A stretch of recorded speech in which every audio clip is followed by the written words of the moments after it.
मराठा आरक्षणाच्या मुद्द्यावर चर्चा करण्यासाठी आता फेब्रुवारीमध्ये विशेष अधिवेशन बोलावलं जाणार आहे आणि हे अधिवेशन मुंबईमध्ये होण्याची शक्यता आहे। पण यावरून काँग्रेस आक्रमक झाली आहे। जर फेब्रुवारीमध्ये आचारसंहिता लागली तर काय करणार असा सवाल काँग्रेसचे वरिष्ठ नेते पृथ्वीराज चव्हाण यांनी उपस्थित केलेला आहे।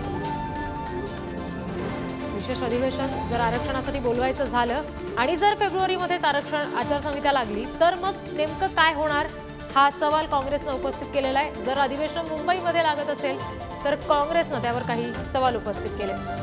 पृथ्वीराज चव्हाण यांनी काँग्रेसच्या वतीने हे सगळे सवाल उपस्थित केलेले आहेत।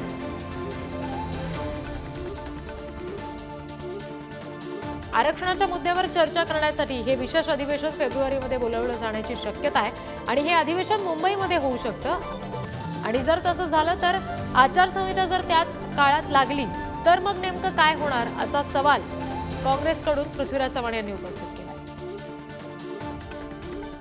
मराठा समाजाला आरक्षण देण्यासाठी मी आपल्याला अध्यक्ष महोदय सांगू इच्छितो, सभागृहाला सांगू इच्छितो की आवश्यकतेनुसार हे जे राज्य मागास वर्ग आयोगाचा अहवाल आल्यानंतर फेब्रुवारीमध्ये विधिमंडळाचं विशेष अधिवेशन बोलवून आवश्यकतेनुसार मराठा समाजाला आरक्षण दिलं जाईल।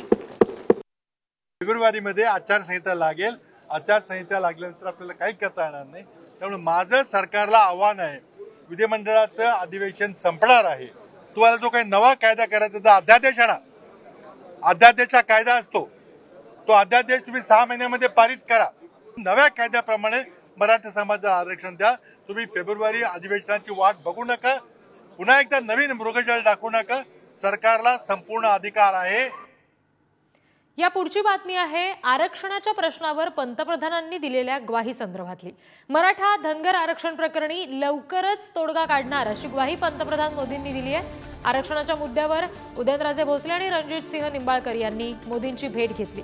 भेटीदरम्यान आरक्षणावर तोडगा काढण्याचं आश्वासन मोदींनी दिलंय। छत्रपती शिवाजी महाराजांच्या राष्ट्रीय स्मारकासंदर्भात सुद्धा सकारात्मक चर्चा झाली अशी माहिती या दोन नेत्यांनी दिली आहे। शिवाजी महाराजांचं राष्ट्रीय स्मारक आणि मराठा धनगर आरक्षण प्रश्न या दोन्ही मुद्द्यांवर सकारात्मक चर्चा झालेली आहे अशी माहिती दिली आहे। आणखी अपडेट्स आपण जाणून घेणार आहोत। आमचे प्रतिनिधी शिवाजी काळे सध्या आपल्याशी जोडले गेलेत। शिवाजी, भेटी दरम्यान आरक्षणावर चर्चा झाली कळतंय, स्मारकाबद्दल चर्चा झाली असं कळतंय, आणखी काय अपडेट्स? ज्या पद्धतीची माहिती मिळत आहे त्यानुसार मराठा आरक्षणासोबतच धनगर आरक्षणाच्या प्रश्नावरती पंतप्रधान नरेंद्र मोदी यांच्याशी चर्चा केल्याची दोन्ही खासदारांनी माहिती दिली आहे। सगळ्यात महत्वाचं म्हणजे या मराठा आरक्षणाच्या प्रश्नावरती पंतप्रधान नरेंद्र मोदी यांच्या भेटी संदर्भात एकही खासदार द्वय शब्द काढत नसताना त्या दरम्यान उदयनराजे यांनी ही भेट घेणं अत्यंत महत्वाची मानली जात आहे।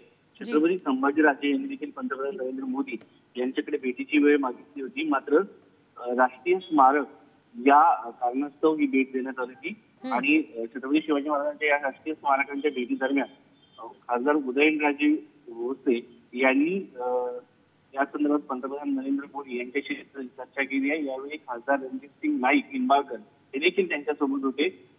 या सगळ्या याच्या दरम्यान आता सगळ्यात महत्वाचा प्रश्न आहे की पंतप्रधान नरेंद्र मोदी आणि मराठा आरक्षणाचा धनगर आरक्षणाचा प्रश्न लवकरात लवकर सुरू होईल असं म्हटलेलं आहे। त्यामुळे आता केंद्रातून मराठा आरक्षणाच्या संदर्भात काही खरंच हालचाली होत आहेत, राज्यावरती हाच प्रश्न सोपवला जातो हे पाहणं महत्त्वाचं आहे।